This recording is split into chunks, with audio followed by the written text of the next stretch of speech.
entré dans les 40e depuis 4000. 97 bars, 96. Là où on me demande pourquoi on vient en fait. Allez dedans.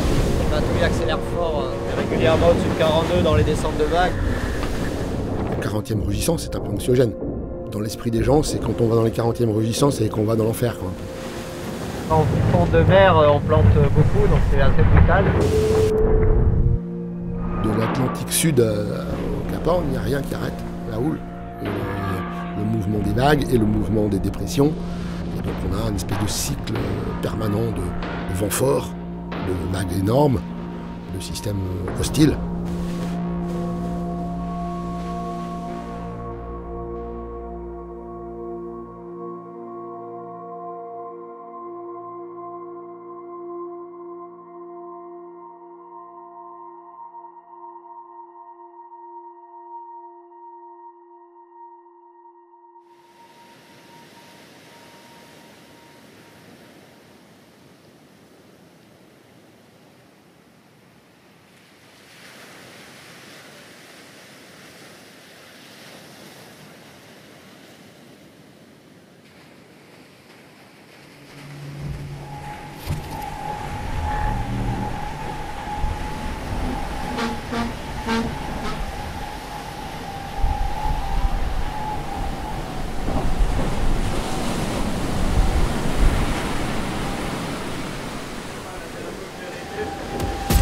Sur ces bateaux, mais on cherche souvent le frein plus que l'accélérateur. On a largement assez de vitesse et on n'a pas assez de frein. On est régulièrement au-dessus de 42 dans les descentes de vagues. Le bateau il accélère fort et l'arrêt il est très violent. Donc on cherche la solution pour pas aller trop vite.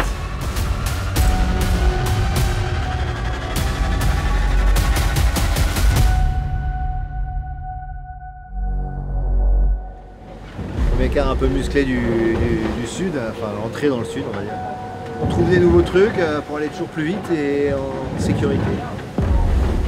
C'est pas simple parce que en ralentir on sait comment faire, mais à un moment tu ralentis trop et arriver à trouver la bonne vitesse moyenne c'est pas simple. C'est souvent le rôle du skipper de un peu calmer l'équipage. Après c'est Charles, il a aussi sa part de responsabilité dans la façon de mener le bateau, évidemment. Je vois très bien qu'il tend un peu plus la chute, il met le riz un peu plus tard, il met un peu trop de temps à prendre un riz, des trucs comme ça. Moi je trouve que effectivement le jeu n'en vaut pas la chandelle dans ce type de course et dans ces conditions-là. On n'est pas toujours d'accord sur effectivement le niveau d'engagement et la prise de risque, alors c'est pas simple. C'est la difficulté de ce sport et de ce type de bateau. Surtout en mode volant maintenant, c'est de trouver où on place le curseur et je crois que finalement on est assez complémentaires dans la façon de faire et on a appris l'un de l'autre, on s'est nourri l'un de l'autre et c'est ça qui est riche finalement. C'est super large, si on y va directement, je ne vois pas pourquoi on passerait là. Ouais. Et là, le problème c'est qu'il y a 4 îles. Et viser là, on ne va jamais faire en 2 fois. Quoi. Ouais, on risque de faire ça. Quitte à faire ça, autant faire en haut et y aller. Quoi. En une fois, parce que là on va se retrouver avec des rails à 42, à gérer des dévents plus les rails. Moi, je suis déjà passé là, c'était bien passé, mais... Ah, t'as vu ce qu'il dit là? Il dit qu'il y a 42 quoi, les mecs. Ah ouais. Le fait que Charles soit un peu plus tête brûlée et que Franck soit un peu plus, on va dire, sage, je crois que c'est ça justement qui fait l'équilibre et que cette histoire, elle marche. C'est-à-dire qu'il y en a un qui a tendance à vouloir pousser et puis l'autre qui a tendance à modérer. Je pense que finalement, l'équilibre, il est entre ces deux-là. Et à un moment ou à un autre, il faudra faller le J1 si ça reste comme ça. Il manque quoi? Bascule de ma max, on n'est pas, il manque 20 cm je pense. Une fois éloigné. Voilà. Tu disais quoi? Faut faire du prêt encore? Ouais, du prêt rapide, ouais. 205. Franchement, je pense que Charles et Franck ont une telle expérience qu'ils ont besoin de personne pour savoir ce qu'ils ont à faire à bord. Et je crois que l'équipage finalement s'adapte aussi à ça de façon très, Je ne sais pas si c'est facile, parce que pour le coup je ne suis pas avec eux à ce moment-là, mais finalement ils s'adaptent à leurs demandes. Ouais, c'est ce qu'on disait. Bon, moi, je suis le lâcheur. Ok, choc, écoute. Charles arrive sur le pont. On sait déjà que lui il va vouloir le Traveller de marque plus haut, qu'il va falloir rentrer, border un peu plus devant, tendre un peu plus les chutes, quoi. On redescend, Momo. Avant même qu'il arrive sur le pont, avec Morgan on reprenait un petit peu tout. Et après, dès qu'on était en bas, on savait que Charles était sur le pont. C'était tout de suite plus mouvementé. Et ça choquait beaucoup plus violemment aussi. T'as battu là? C'est sûr qu'on n'avait pas le présentiel de Franck qui rajoute une pression supplémentaire forcément. Parce que voilà, tu sais que tu peux potentiellement te faire taper sur les doigts gentiment, hein, et à juste titre, hein, si tu dépasses un peu les targets. Et puis on sait très bien que Franck Hamas, quand il est à la banette, il regarde les afficheurs en permanence.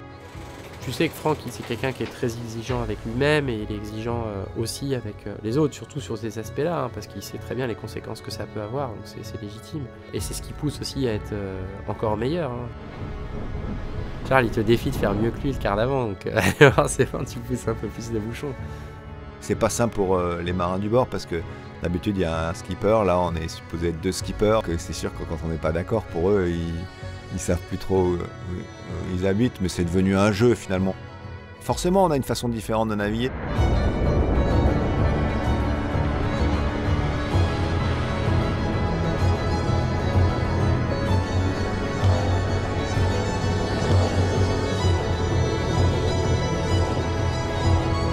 C'est bien d'ailleurs de ne pas avoir forcément la même vision parce que ça nous sort un peu de notre zone de confort et pour l'un ou pour l'autre parce qu'on est un peu challengé dans un sens ou dans l'autre.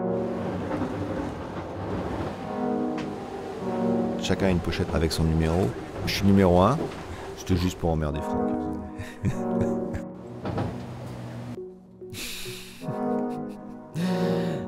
Ça s'est fait en tout début, en 2019, où Charles, pour déconner, a dit bon, je vais prendre le 1. Hein. Et puis j'ai dit vas-y, si ça te fait plaisir, si ça te rassure. Donc il a pris le 1. Et depuis, on est parti comme ça.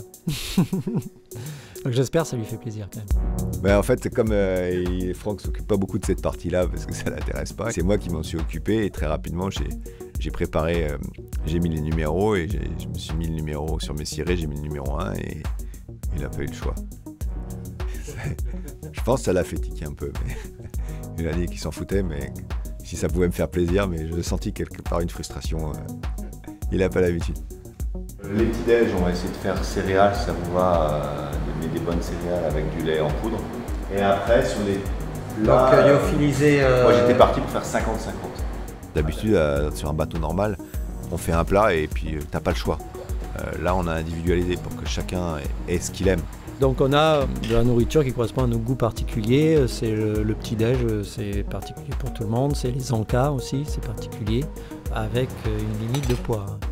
Et dans ce forfait poids, on mange ce qu'on veut au petit-déj et sur ces encas.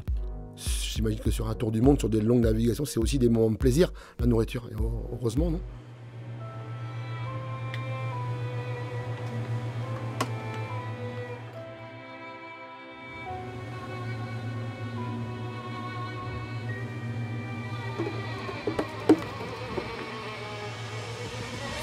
Ça fait 50 kilos par personne. 1,18, ouais, 1,19.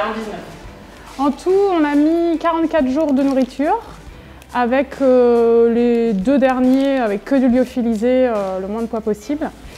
Et le reste, c'est de la nourriture normale, on va dire, pour du bateau, quoi. Un athlète, il va pas manger n'importe quoi, sinon on sait très bien qu'il n'aura jamais sa médaille d'or. 290, divisé par 6. Ça fait 1,19. 1,19 par personne. J'y ai passé un peu de temps. J'ai été bien aidé, mais on est parti, je crois, avec quelque chose de très bonne qualité. D'ailleurs, c'est connu dans tous les bateaux de la marine marchande, de la marine nationale. Il faut un bon cuisinier parce que ça tient l'humeur de l'équipage. Dans une heure, on va être à vue de Goose Island, la fameuse. Notre médiaman, ça va être sympa de passer le jour. Mon rôle à bord du Maxi Edmond de Rothschild, c'est d'être équipier média. Donc là, je charge mon matériel vidéo. Il fallait concilier la navigation, donc faire partie, intégrer un quart, participer aux manœuvres, et puis il fallait faire des prises de vue. J'ai chargé les batteries, j'ai vérifié que tout fonctionnait, j'ai formaté mes cartes. Normalement, tout sera prêt ce soir pour un départ tout demain matin. En fait, que ce soit sur Brest Atlantique ou sur les Volvo Ocean Race que j'ai pu faire, on m'a souvent demandé si j'étais frustré de me contenter de mon rôle de preneur d'images. Et en fait, ça me frustrait pas parce que j'essayais de le faire à fond et de rien rater. Dans l'instant, ça pouvait être parfois des regrets a posteriori, de se dire tiens, j'ai traversé le Pacifique, j'ai pas touché la barre. Là, sur le trophée Jules Verne, en fait, c'est le contraire. C'est réussir à être à 100% dans la performance, mais réussir en même temps à faire un film. Il y a des fois, il faut faire un choix. Est-ce que je fais ma manœuvre ou est-ce que je fais des images? À partir du moment où on décide de ne pas aider les copains, forcément ça a un petit impact sur la performance. La plupart du temps il est minime, hein, mais bon, il faut réussir à pouvoir l'évaluer avant de prendre cette décision. Déjà le trophée Jules Verne c'est quelque chose qui nous fait tous rêver, et encore plus quand on était confinés. On avait besoin finalement d'avoir des images de la mer parce qu'on avait besoin de s'évader. Et je crois que c'est très important que justement on ait un médiaman qui retranscrive et nous fasse vivre de l'intérieur, parce que finalement on aimerait peut-être tous vivre quelque part. Okay.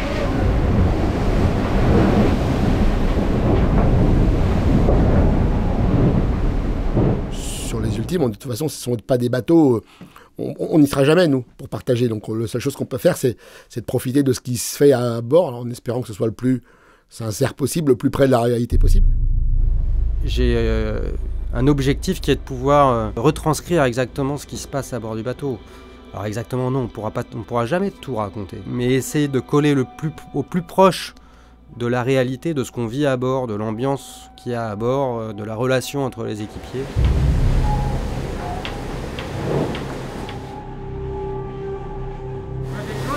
On aperçoit quelque chose. On la devine.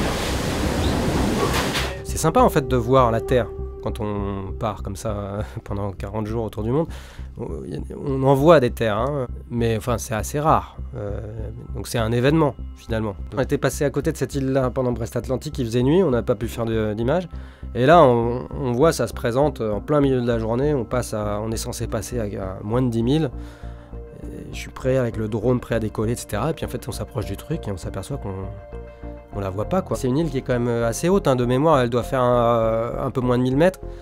Là clairement une île de 1000 mètres on devrait la voir. Et puis en fait il s'avère qu'on voit rien, elle est dans son bloc de nuages.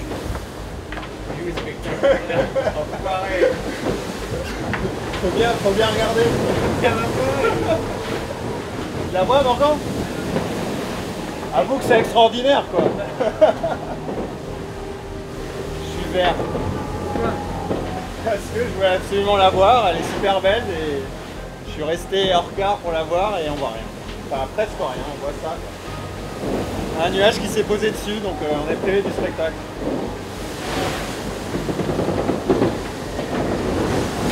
Bon bah voilà, on va aller se coucher.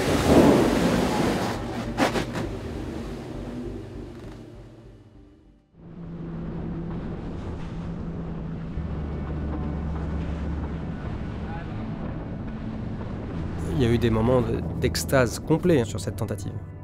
Je me souviens par exemple de la première fois que j'ai fait voler le drone d'ailleurs, c'est pas loin de Madère.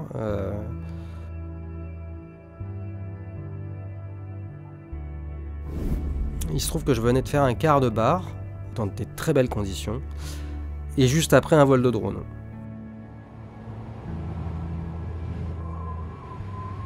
Le sentiment quand tu vas te coucher après avoir fait ton quart de barre et ton vol de drone, là je me disais c'est difficile de faire quelque chose qui me plaît plus que ce que je viens de faire là. On le voit au large voler, on le voit avec des vitesses de dingue, on est super fiers. Surtout c'est la réalisation de toutes ces années de travail, d'imagination et de se dire qu'à un moment c'est concret quoi. Il y a cette espèce de paradoxe qu'on met des équipiers embarqués à bord des bateaux pour raconter ce qui se passe à bord. Et puis finalement, les images qui sont les plus vues et les plus partagées, ce sont des images qui sont en dehors, qui sont des images de drone. Ça permet quand même de contextualiser un petit peu ce qu'on vit.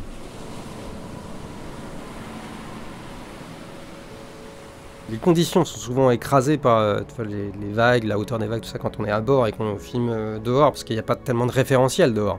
En revanche, quand tu es en drone, ce qui est intéressant, c'est quand tu vois le bateau et une personne dessus. Parce que là, tu te rends compte de vraiment quelles sont les conditions, parce que des fois, tu as l'impression qu'il se comporte presque comme un petit cata de plage. Il se fait secouer dans tous les sens, alors que c'est un bateau qui fait quand même 32 mètres.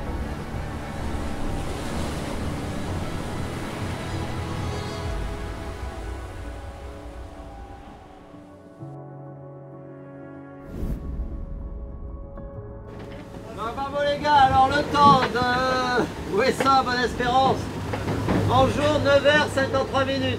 On a choisi la bonne fenêtre, on est content. On verra pour les prochains jours, mais là c'est bien. Maintenant, on va que pourra.